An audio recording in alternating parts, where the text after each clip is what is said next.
When Americans think about terrorism in places like Pakistan, they tend to focus on RPGs and suicide bombs, as at the Marriott Hotel in Islamabad this year. But for Pakistani women, one of the most frightening forms of terrorism isn't bombs. It's acid attacks, often by their own husbands. You see, look at Naima. She has lost her eyes. Naima, can you please show us your face, my dear? She makes me cry every time she comes in front of me. Can we imagine a human being like that? She was a pretty woman, a presentable human being. Yeah. 4 years ago, Naima Azhar was a successful real estate agent. She was making a decent salary. And then she decided to divorce her deadbeat husband, whom she was only with in the first place due to an arranged marriage. Look what he's done to me. It has been 5 years since I've seen the faces of my children, since I lost my eyes. The husband was an idiot. He used to just sell fruits on the roadside and never used to bring money to the house. Naima received custody of their 3 children in exchange for a large payment to her husband.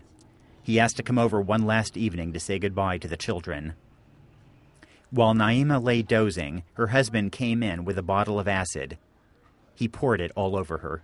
The flesh of my cheeks was falling off, and the bones of my face were showing, and all of my skin was falling off. After the attack, Naima's husband fled. Neighbors heard her screams and came running. Smoke was rising from her burning flesh, and she was running about blindly, crashing into walls. She underwent reconstructive surgery, but Naima remains blind and disfigured.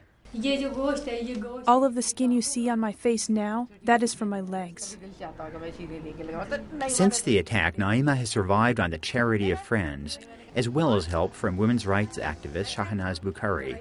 Shahnaz is trying to raise money for a surgery to restore Naima's eyesight, as well as to prosecute Naima's husband.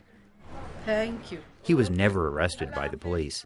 We need to get a very strong lawyer for her to fight her case and get the bastard paid lawyers. We can get hold of them and see that he should be brought to the gallows.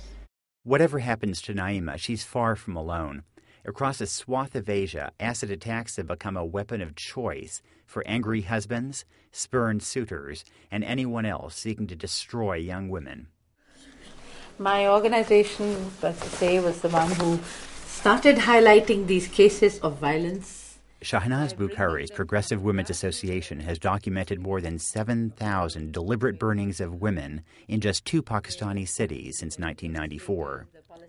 In some cases, women were set on fire. In others, acid was thrown at them. Only 2% of those cases were successfully prosecuted. This message is as good as saying, okay, hang all the 50% population of this country, all the women. They do not deserve to be living. We can bring donkeys instead of them.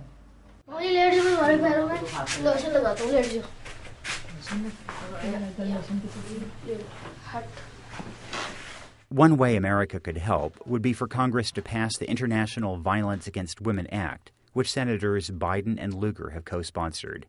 It shines a spotlight on this kind of brutality and nudges governments to act. For until the region's governments get serious about prosecuting attackers, the terror will continue to spread. In the house we used to live in, there was a man who lived upstairs who used to beat his wife. And my dad used to say, "Look, see how that man burned his wife? I will burn you in the same way."